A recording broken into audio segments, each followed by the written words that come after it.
Hey guys, what's going on? My name is Dr. Boyce Watkins, and I want to talk about the racial wealth gap. I'm going to read an article from the Brookings Institute and break this down for you and explain it to you on the Black Financial Channel in just 1 second.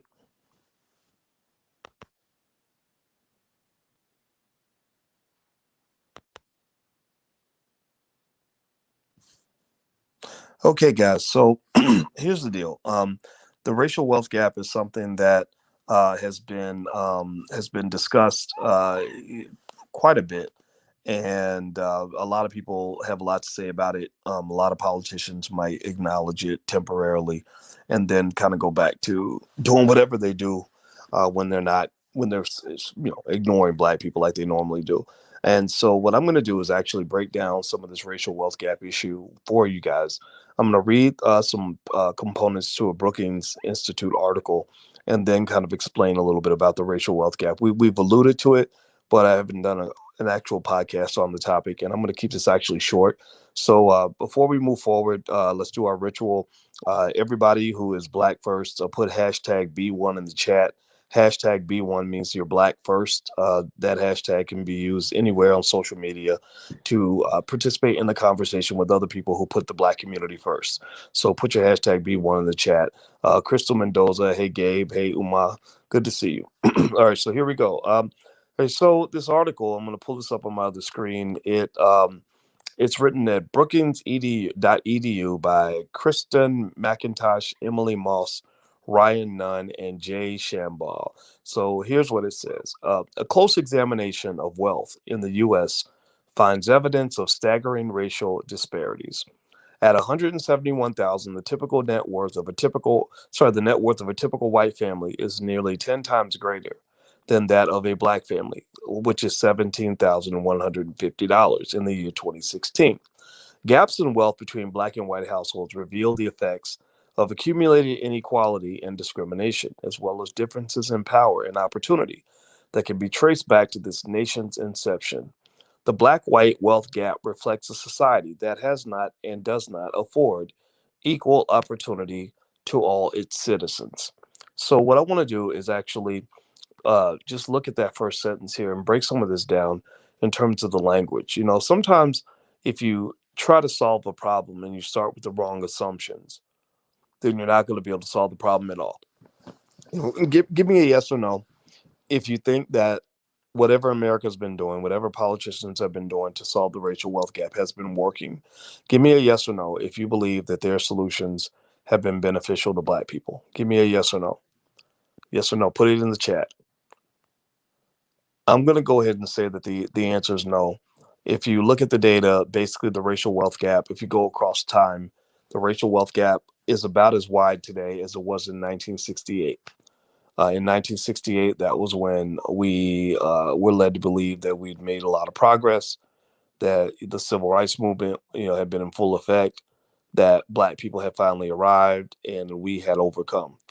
Now, if you listen to this article, they speak on this idea. They use a lot of buzzwords in this piece. It's a good article, but they use some buzzwords that I actually want to challenge a little bit.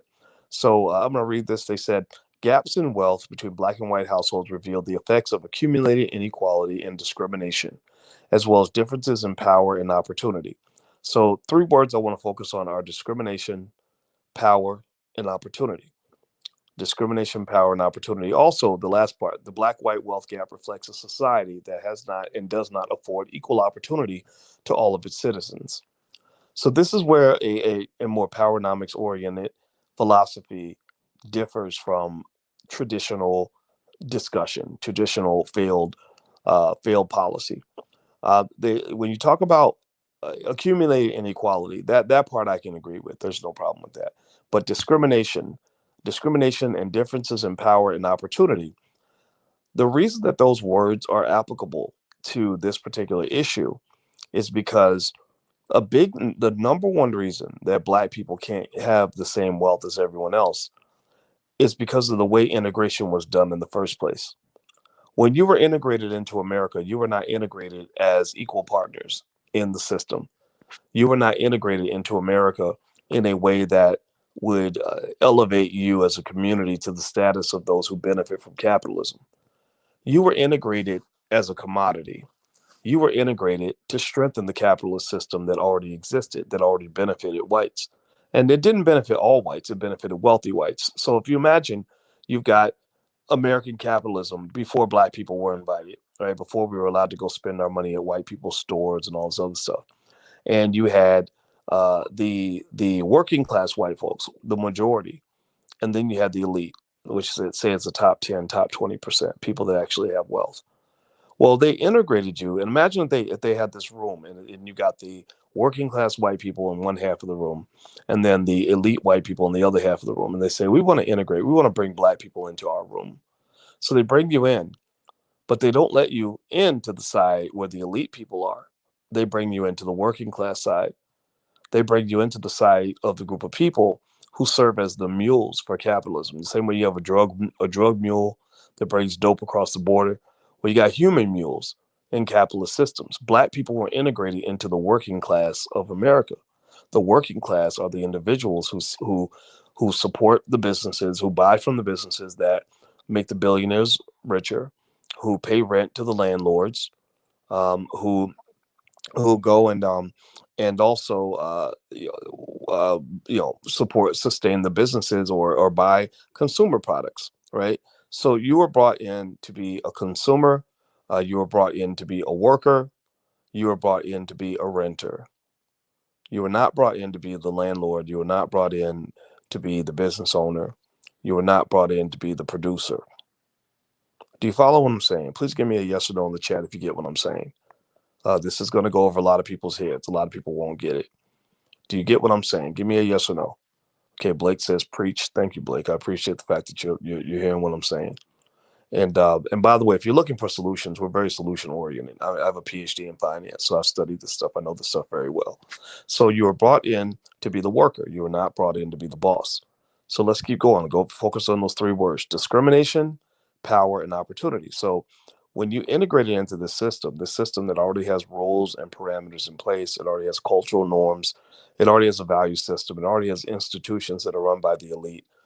You don't get to run any of those institutions. Your institutions died when you decided that integration was better for your community than continuing to do what you were doing.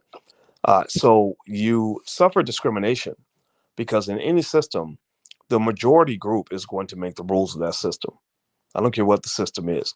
If I'm a black business owner and I create a black owned business and I go hire a bunch of black people and I hire all my friends, all my neighbors, all my little cousin them, right? I hired all my relatives, and then a white boy comes in and comes and works for our company. Well, the white boy is not going to have equal opportunity. The white boy is going to either have to adjust to black culture, he's going to have to get the hell out.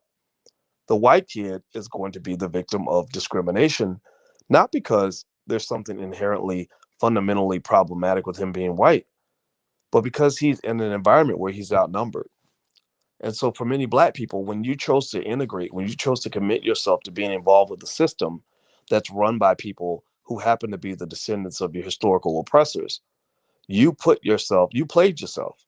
You put yourself in a situation where you're surrounded by other people who then have the ability and the right to discriminate against you and to also have a power imbalance against you where they could give themselves opportunities and not give you opportunities. There's nothing about black and white that naturally makes that happen. If I were to go to China and I were to go try to do business in China, give me a yes or no. Do you think the Chinese people would discriminate against me? Or do you think Chinese people would treat me the same as if I had yellow skin? Do you think the Chinese people would treat me the same as a Chinaman, or you think they would treat me like an American who didn't really belong? Or maybe give me the scraps. They might say, hey, you know what? We'll benefit from you, but we're not going to reward you. We're not going to take care of you like you're one of us. Just like I tell you guys to be B1. Well, in China, they are C1. China first. That's it. You can either come in and help out or you can stay out. So also the last little piece they mentioned in this article is they said the black white wealth gap reflects a society that has not and does not afford equality of opportunity to all citizens. I believe the term equality, I believe it's a nice concept. It's a nice idea to believe that we can have a country that's going to have equal opportunity. But I'm going to ask you, I'm going to politely ask you to consider removing that term from your vocabulary, just killing that fantasy altogether. America is not a country that's going to be built for equality of opportunity. It's just not. I mean, sure, you can make it more equal, and I hope that they do. But America, there has never been any point in American history since this country was founded. You can go back hundreds and hundreds of years. There has never been a point where America was a country that gave equal opportunity to all citizens. So effectively, when they get you using terms like equality and believing that equality is your solution to the wealth gap, that's what it is. They convince you that equality is your solution. Well, they're feeding you a fantasy that has never been in existence in this country since the country was founded. It has never happened. And I'm not saying it can't happen. Maybe a miracle will occur one day, but it hasn't even come close to ever happening to this point. Now, do me a favor, hit the thumbs up button, hit the share button, hit the subscribe button if you haven't done it yet. Also, the allblackagenda.com, that URL is on the screen because we actually have solutions that actually work. In the Black Business School, we are world leading experts at solving the racial wealth gap. And we do it one family at a time, one person at a time. We're not trying to solve problems for every Black person on the planet because some of these fools, we can't talk to them. They don't want to listen. They're too brainwashed. But for those of you that want solutions that actually work, that are scientifically proven, take a look at the allblackagenda.com. Also, text the word BOYCE to 31996. Please text the word BOYCE to 31996 if you'd like to get notifications whenever I go live, things like that.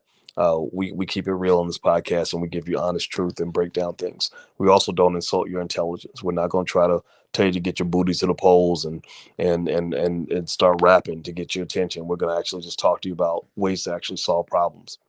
So here's what's interesting.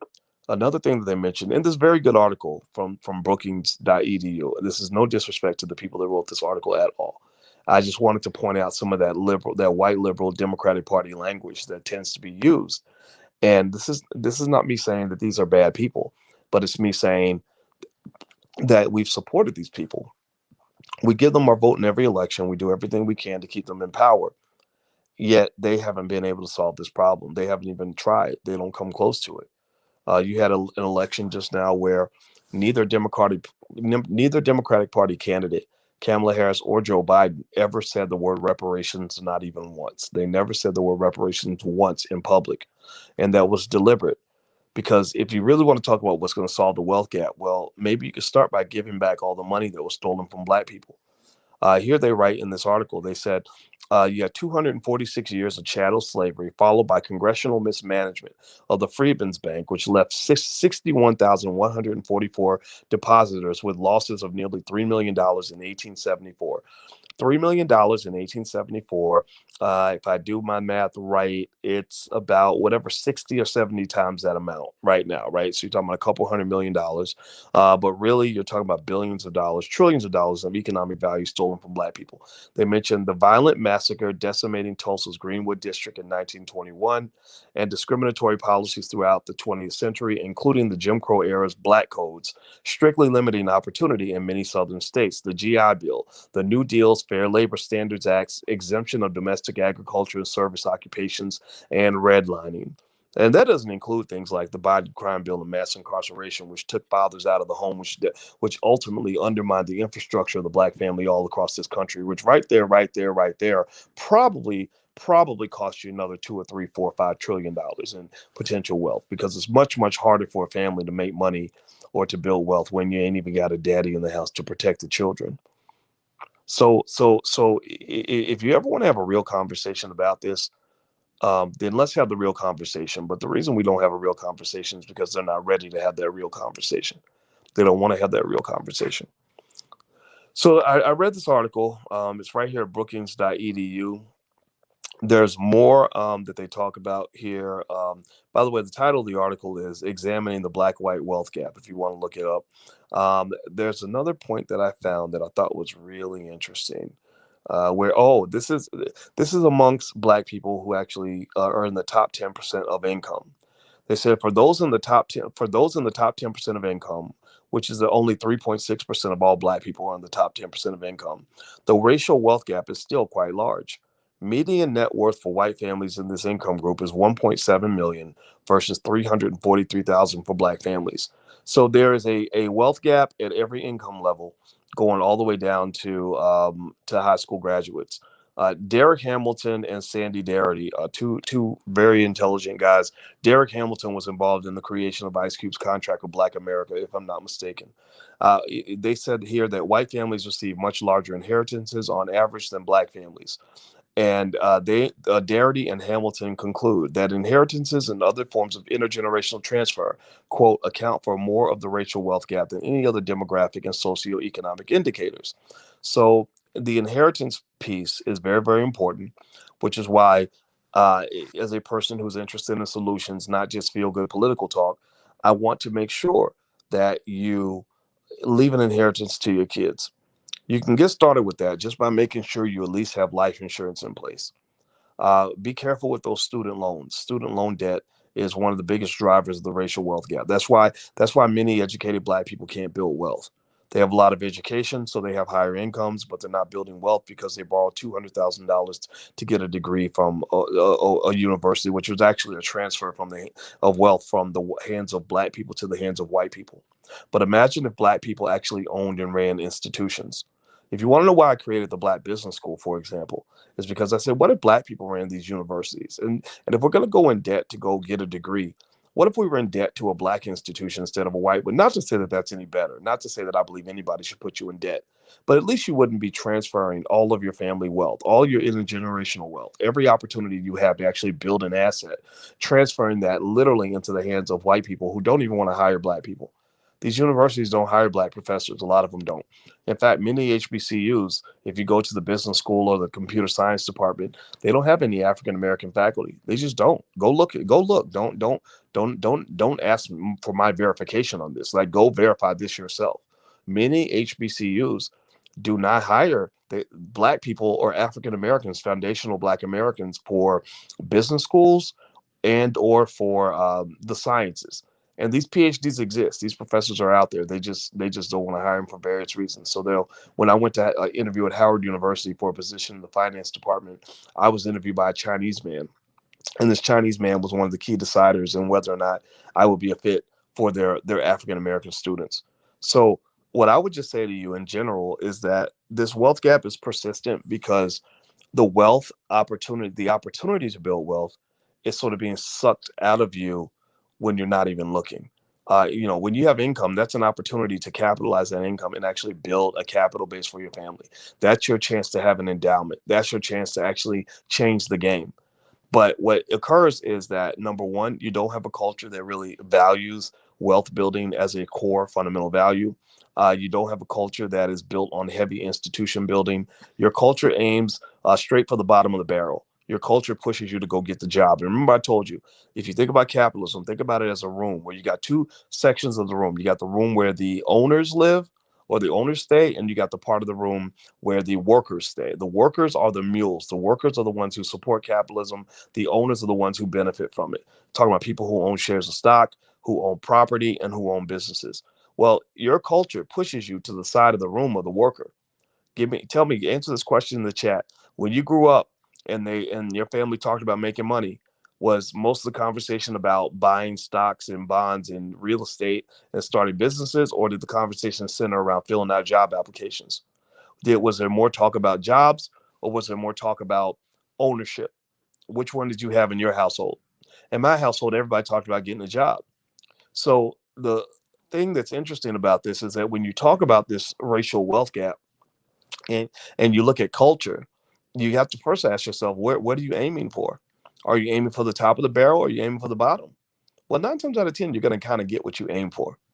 So if you're aiming for the worst, then you're going to get the worst. Well, if you're aiming to be in the working class or the poor class or whatever, or if you're listening to music that's pushing a culture of financial irresponsibility, or if you are constantly being pushed to a job application instead of being pushed to form an LLC, well, then you're going to end up exactly where you're aiming, exactly where you're aiming. So the secret that I found for people that actually elevate and ascend the wealth ladder in America, that actually solve the wealth gap problem in their family, is first of all, they start off aiming for the top. They get their kids invested in stock at the age of 5. They start talking to the kids about starting businesses when they're in the 3rd grade. They start working to build up an asset base so their kids can make a down payment and buy their first home in their 20s, maybe even sooner than that. And these individuals are the ones who tend to rise to the top. These are the ones who actually solve the wealth gap problem. So the wealth gap problem in itself, if you're looking to solve this individually or as a family, it is very easy to solve. It is very easy to solve.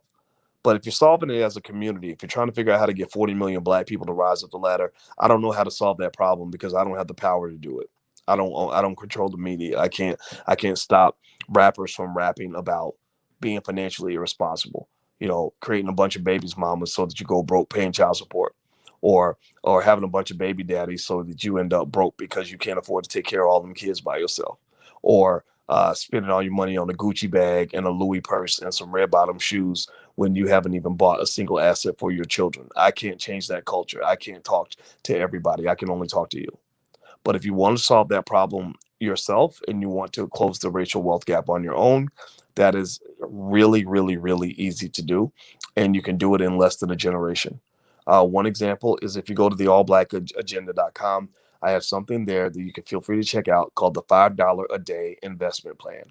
It's the $5 a day investment plan shows how a regular person can invest $5 a day in the stock market and literally pick stocks at random and actually have more wealth than the average white person by the time they're done. By the time you leave this earth, you will be leaving your children in a position of financial strength, and it's pretty straightforward to do. So feel free to go take a look at that. And one more URL I'll just give you guys if you're interested in stuff that's out here is the Black Wealth Calendar. So if you'd like to get a Black Wealth Calendar where we have Black Business School, Black Wealth Principles on the calendar every month, feel free to go to blackwealthcalendar.com. There's a URL right there. All right, so do me a favor, hit the thumbs up button, hit the share button, hit the subscribe button. Also, if you're watching on YouTube, hit the notification bell so that you'll be notified when we go live because they don't always notify you. So hit the notification bell and you can actually text the word "boys" to 31996 so we can stay in touch. I saw this article, I was reading it, I thought it was good, so I thought I'd share it with you, and I hope that this helped you in terms of reframing how you think about things when it comes to this wealth game. They're going to be talking about this. The so-called gurus are going to be confused about this for the next 50 years. In the year 2050, there are going to be articles written saying, why is it that the racial wealth gap is the same in 2050 that it was in the year 2020? They are going to be baffled by this for a very long time, but you don't have to be baffled because the solution is right in front of you. But the thing about it, the thing I found over time is that intention is everything. Intention is everything. If you want to find the solution, then you'll find the solution. But America does not want to find a solution because America is not looking for a solution. If you go back, for example, I remember when I used to get phone calls from the Obama administration to talk about various things going on with, black economics or whatever, and they never wanted my opinion. They always wanted to tell me what their opinion was, which was deeply offensive because I was smarter than most of those people in the White House, at least on this particular issue. But what was interesting was whenever they would have a meeting to talk about solving the black economic problems, they would never bring in leading economists. They would never bring in people like Sandy Darity or Dr. Julianne Malveaux or Dr. Claude Anderson, people who could solve this problem in their sleep. All they would do is they would bring Al Sharpton in for a photo op so that it could appear that they were actually trying to solve the problem, or they bring in some other black leader, so-called black leader, fake black leader, or a member of the Congressional Black Caucus to do another photo op. And the reason they didn't solve the problem was because they never really wanted to solve the problem. They never really wanted to try. It's like when I tell my girls, I say, look, if a man really likes you, and you call him and he never has time to talk to you, that means that man don't like you. If he says, well, baby, I would come see you, but I can't because of this, and this. I said, you need to read the writing on the wall. He can't solve that problem because he doesn't want to solve that problem. Intentionality is everything. So, two areas, particularly in the areas of economics and education, the intentionality when it comes to black people is heavily slanted by the white supremacist ideology that basically says Negroes are exactly where they're supposed to be. There's no desire to elevate the position of the black man or the black woman in America because they don't believe that you should have a higher position in America. There's no desire to fix these problems. They're always going to say we can't educate a black child. Well, why should they want to educate a black child? They're making a ton of money from the miseducation of black children. All they need is for your little black boy or little black daughter to show up, put their butt in the seat, and they get a check from the government. They get a bigger check for every child they have in that school. That's why they don't want the problem to be solved, because when they solve the problem, they're cutting right into their own meal ticket. If you don't believe me, go look at how many schools there are out here that make billions of dollars creating textbooks and all kinds of supplies and meals and all kinds of educational equipment just so they can pretend to educate black kids. So there's wealth being built in the pretending. There's money being made in the game. There is a whole industry built around black suffering. There are people that make money because you are where you are. If the problem goes away, then you can't make money pretending to solve the problem. There is no there is no profit in the cure. There's only profit in the treatment. So they're going to always want to treat these issues as if they're unsolvable.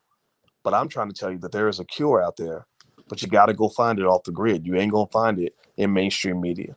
Because this article that was written in Brookings is similar to an article I read in the Washington Post. They're going to be writing articles like this 10 years from now, 20 years from now, 30 years from now, because there's only profit in the treatment. There's never any profit in the cure. Okay, guys. So, by the way, if you want to go hang out every week, Dr. Claude Anderson and I we do Powernomics Masterclass. We record everything. We get together and discuss Powernomics concepts. So if you'd like to learn from Dr. Claude Anderson, who is really, really good at what he does, feel free to join us at powernomicsmasterclass.com.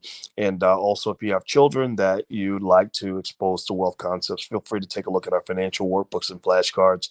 And there's the URL, financialworkbooks.com. That's financialworkbooks.com. All right, guys. So I'm out of here. Take care. And I hope that this was helpful to you. Thank you for listening. And I'll talk to you soon. Bye bye.